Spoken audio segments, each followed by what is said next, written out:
Hi everybody! Today I am going to show how I made this cute little penguin bead. And here I have 3 pictures showing all sides of him, so you can see the wings and the beak sticking out and the tail at the back.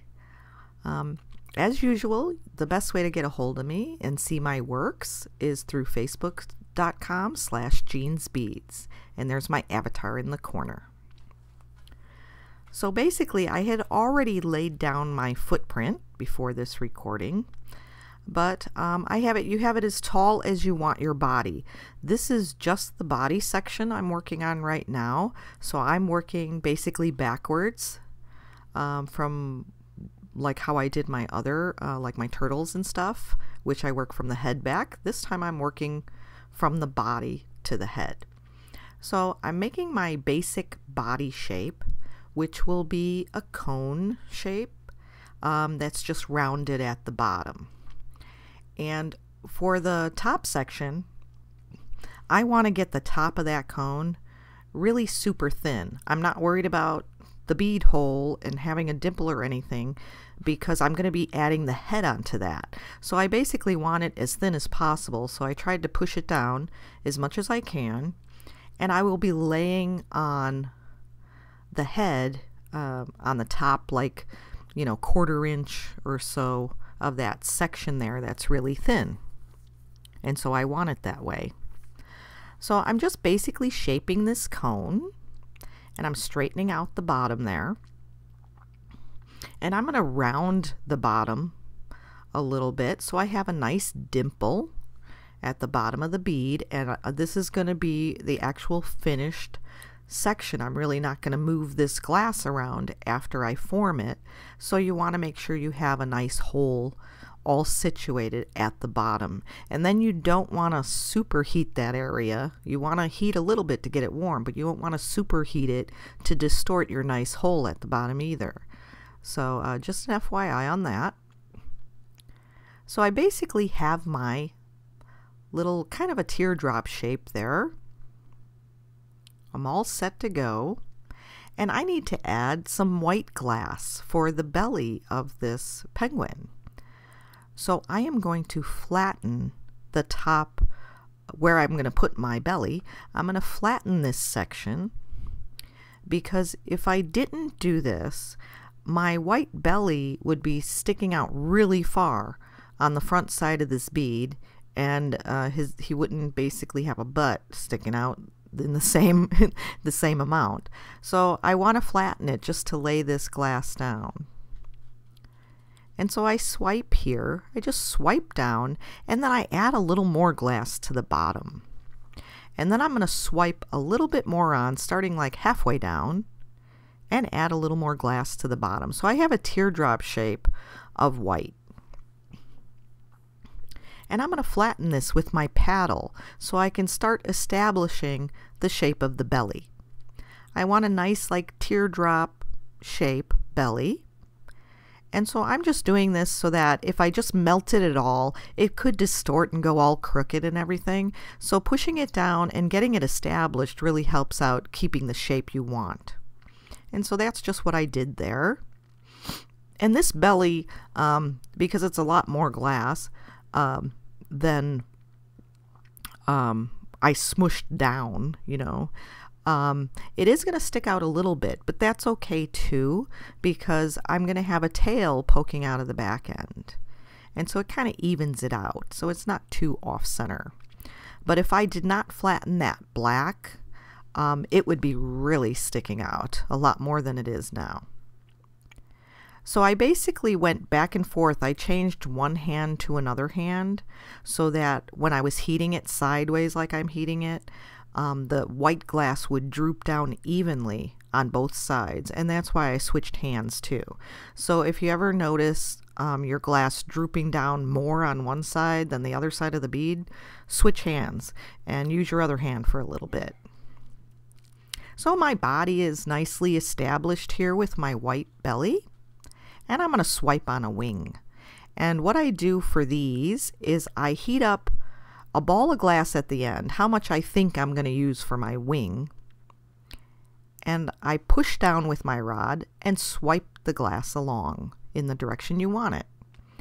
And so there's one wing established. It's not complete yet, but it's established. And then I swipe along the other wing. And see, they're not totally even right now. One's higher than the other. And I believe one's a little less glass than the other, but I'll fix that.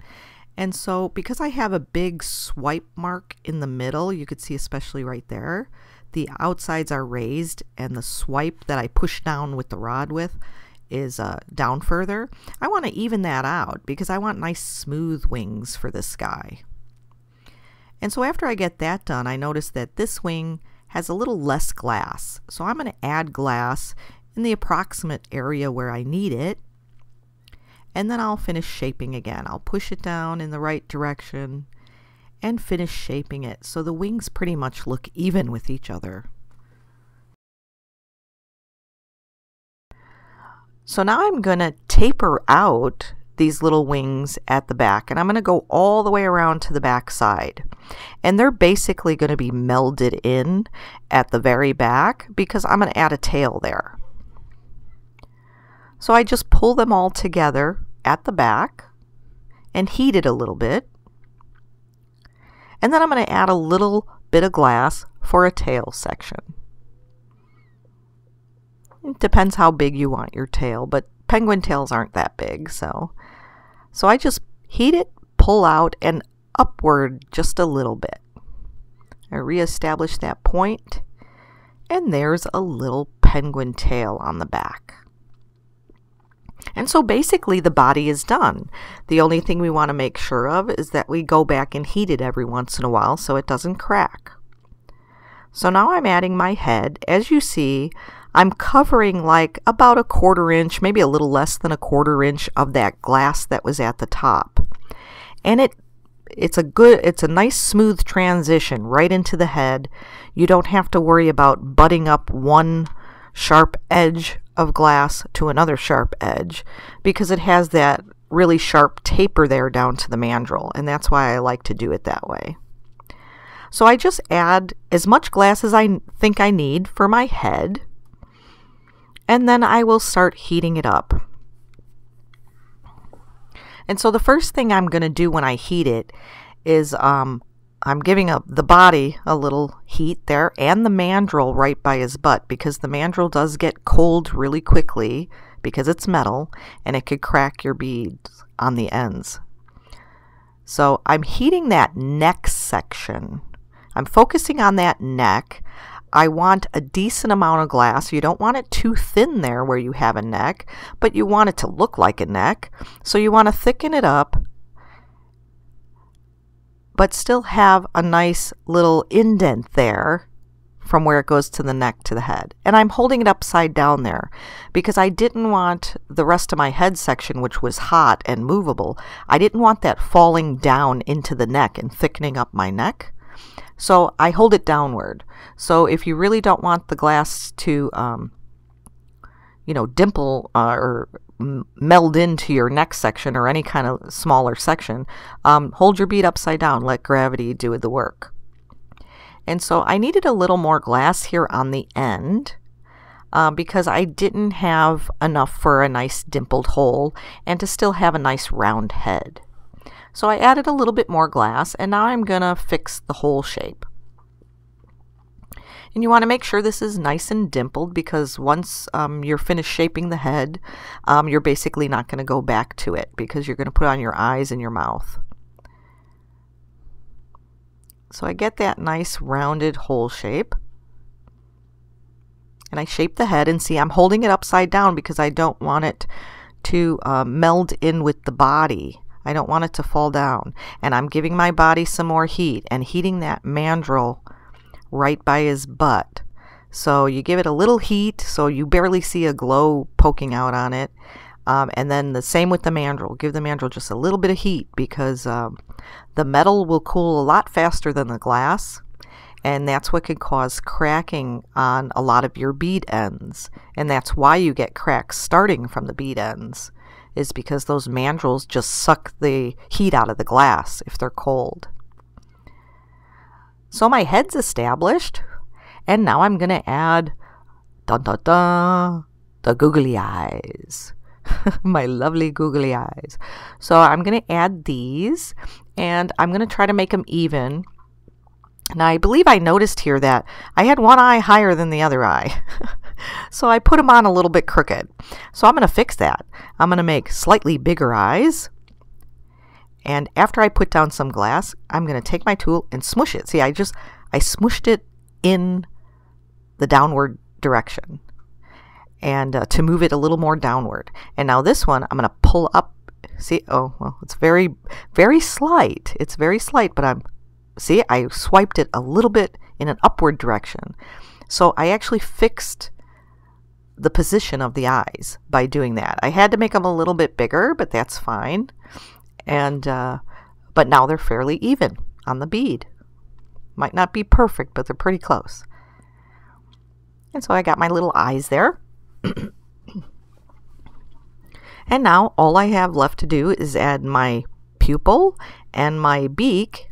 And I'm heating that bottom there. See, I'm heating that bottom of the bead. You want to make sure you heat it so it doesn't crack. Just to a nice glow. And now I'm adding my little pupils. And I believe I might have went a little off sides with the pupils too. So I'm pushing them in a certain direction. Like pushing it down in the direction I want it to go. And this is transparent black, I believe. So the eyes didn't come in totally black. They look kind of brownish black, but they're nice looking eyes. And so there, the eyes are completed. So heat my little penguin a little bit more. And now I'm going to put in orange for a little beak section. Oh, and I actually got my stringer accidentally in the flame there, and it melted it. So I'm adding a little dollop of glass.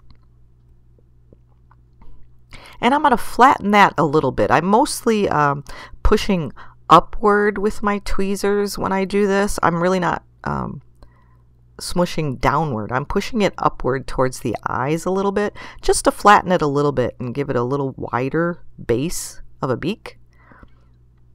Just a little bit. You don't have to do this, but it's the way I do it. And now I'm just pulling out a nice point. And it doesn't have to be too far out. You don't want your beak too long and skinny, because then you might snap it off. It might accidentally break. So a little stubby beak is just perfect. So now I got basically the whole pendant done. I just need a couple little feet. And so I'm sorry that my hand gets in the way here, but I'm just putting a couple of big dots of orange for feet. And I think I do move my hand a little bit right here, see? And so I'm putting some orange on for the feet. And I want to get the amount of glass of those two dots even. And I might be off a little bit. And so I think I add a little bit to the one foot, and then I say, oh, the other one's smaller now. And I add a little bit to the other foot. So I'm surprised I didn't end up with big giant clown feet. But when you get them even, I just smush it flat against my marver there. Just pull the rod till it's flat against my marver. And then I want to make sure I heat the bottom where the feet meld together. Want that nice and melded. And then I heat the rest of the body, and he's ready to go in the kiln.